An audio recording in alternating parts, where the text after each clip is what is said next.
Hi everyone. So before we start, let me invite a special guest to kick off our presentation. Hi everyone. Here is Group VoicePersona, and this is a demonstration of their project aims to create a personalized voice agent that can speak any text in a user's own or a designed voice. So thank you, Professor Rose. And this is VoicePersona, and what you just heard is exactly what our project does. Now let me explain the problem we're solving and why it matters. So voice loss affects about 30 million people in North America annually due to the conditions like laryngeal cancer, ALS, or vocal cord injuries. What's the critical part is current TDI systems sound robotic and impersonal. But why does it matter so much? Because voice is core to personal identity and self-expression. When people lose their voice, they will lose connection with their loved ones and their unique personality, and emotional expression will become impossible. There is a profound psychological impact of losing this part of yourself. So our goal with VoicePersona is to restore both speech capability and individual voice identity using personalized emotional speech synthesis.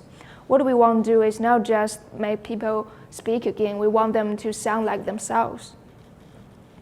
So VoicePersona has two simple inputs. First one is a reference audio chip, a clip of 5 to 10 seconds. For example, somebody say, Welcome to ECE 1786, Creative Applications of Natural Language Processing. And the second input is any text you want to synthesize, which is a target text. So the output will be a high-quality audio file that preserves the speaker's original voice and also conveying the emotion naturally and also conveying the meaning of the new text. Our system has 4 coordinated components. The first input layer extracts speaker embeddings from the reference audio, and it's like a voice finger point.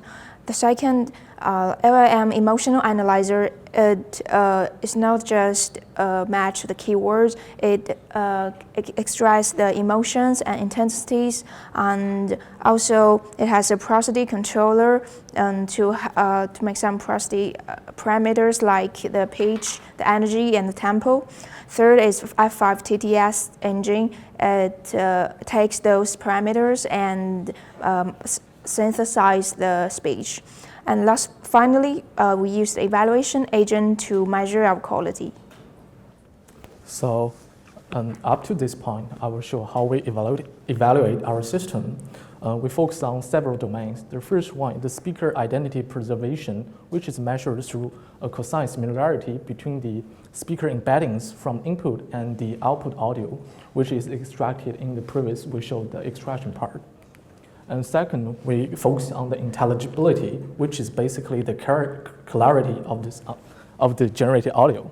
So we use WER and the LM-based intelligibility score. While the WER counts only for the word clarity, the LM-based score compensates for other overall clarity of the audio generated.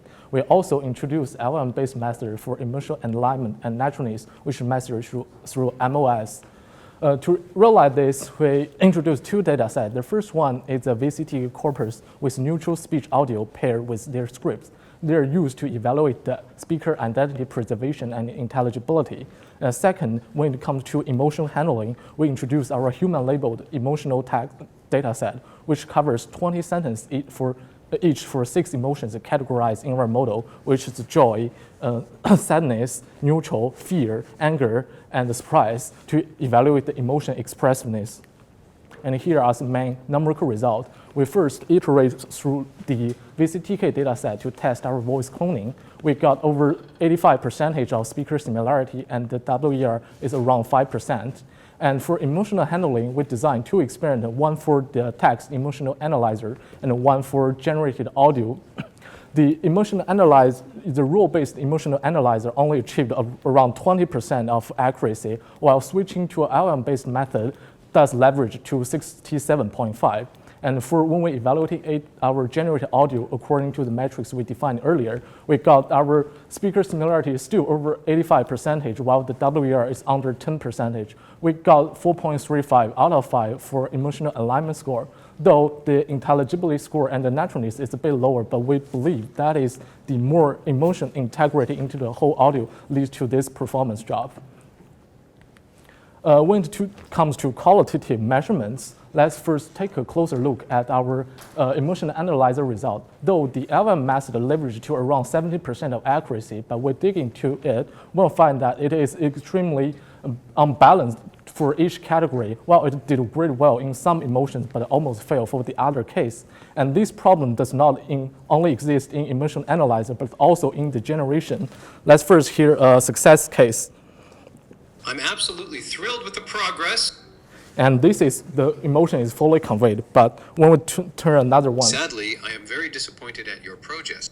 And for the other one, the emotion is definitely underrepresented and it sounds like a neutral. And this leading to a surprise find that our model is sensitive to different models where some are consistently high performing, but while are harder to express. And this maybe lay behind that our generation backbone has unbalanced training set.